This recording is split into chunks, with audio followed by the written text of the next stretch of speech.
avant même qu'il n'y ait eu une quelconque percée ou un développement spirituel. Une longue période de sécheresse peut survenir, dans laquelle la seule question doit être celle-ci: pour nous tenir et demeurer sur notre territoire.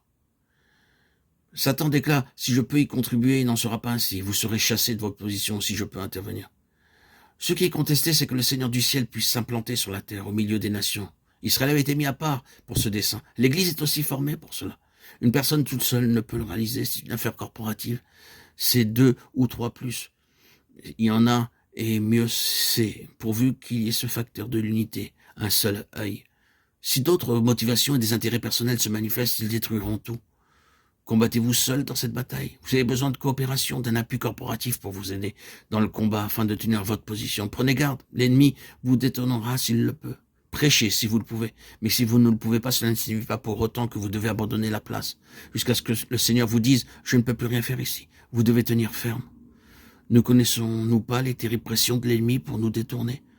Beaucoup parmi nous sont parvenus à un certain stade pour savoir ce que cela signifie. S'il pouvait nous mettre sur le côté, il le ferait. Mais il y a cette vision de l'Église constituée pour être en relation avec le Seigneur Jésus, afin qu'à la lumière du jour qui approche, vous demeuriez comme un témoignage au sein des nations, jusqu'à ce que vienne celui qui a le droit de régner, et que le royaume de ce monde soit le royaume de notre Seigneur et de son Christ. Apocalypse 11, 15.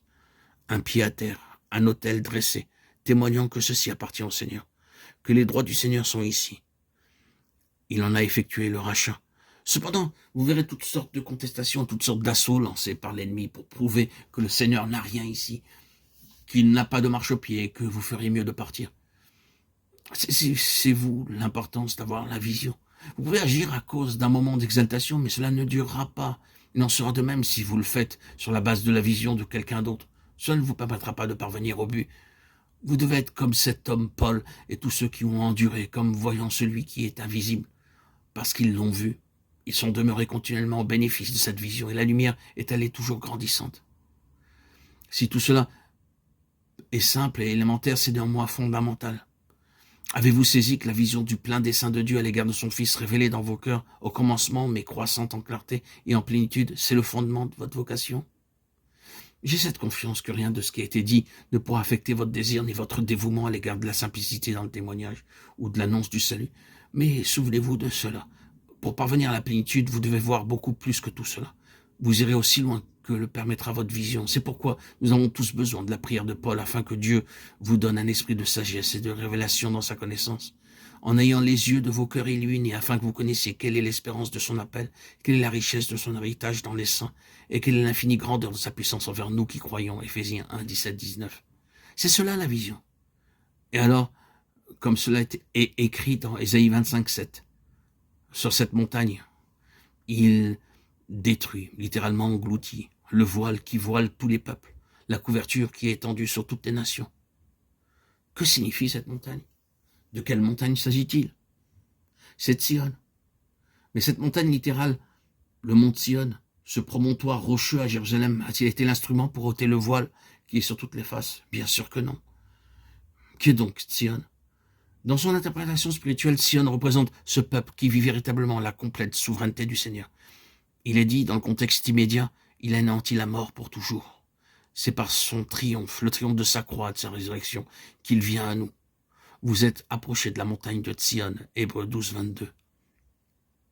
Sion, c'est le domaine de son absolue seigneurie et un peuple vivant réellement, ce que signifie cette souveraineté. C'est alors que le voile est enlevé. Ce que le Seigneur désire ici et là, ce sont ses cellules. Ces petites compagnies de gens vivant dans sa victoire, dans les réalités de la puissance de sa victoire qui a englouti la mort. Et là où cela se rencontre, les gens verront. Ce sera un instrument pour ôter le voile qui est sur la face des autres. Là où se trouve une telle assemblée, vous voyez le Seigneur. Lorsque vous rencontrez ces personnes, vous êtes en contact avec les réalités célestes. Ainsi donc, il nous est demandé que tout soit ajusté par rapport à la vision, et en ce qui nous concerne, l'unique préoccupation est celle-ci. Les gens voient-ils le Seigneur? Il ne s'agit pas pour nous de savoir s'ils ont entendu ce que nous avons pu dire, notre prédication, la doctrine ou les interprétations, mais voient-ils le Seigneur? Sont-ils conscients de sa présence? Rencontrent-ils le Seigneur? Alors, je ne vous demande pas de vous réunir à 2 ou 3 en certains endroits pour étudier certains aspects de la doctrine biblique, mais je vous invite à demander au Seigneur qu'il vous constitue corporativement, pour qu'il y ait un réel impact spirituel, afin que le Seigneur soit vu, qu'il puisse être trouvé et qu'il puisse être dit, le Seigneur est ici. Que cela soit une réalité là où nous sommes, vous et moi.